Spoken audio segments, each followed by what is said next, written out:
माढा लोकसभा मतदारसंघात भाजपने विद्यमान खासदार रणजितसिंग नाईक निंबाळकर यांना पुनश्च उमेदवारी दिल्यामुळे प्रचंड नाराज झालेले धैर्यशील मोहिते पाटील यांनी निंबाळकर यांची उमेदवारी बदलण्यासाठी संपूर्ण मतदारसंघात गाव भेटीच्या नावाखाली दबाव वाढवण्याचा प्रयत्न केला होता.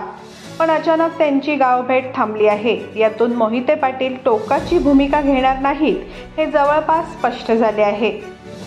पिंपरी पुणे ग्रामीण शहर आणि पिंपरी चिंचवडचा समावेश असलेल्या शिरूर लोकसभा मतदारसंघात दोन्ही राष्ट्रवादी काँग्रेसमध्येच लढत होणार हे आता स्पष्ट झाले आहे.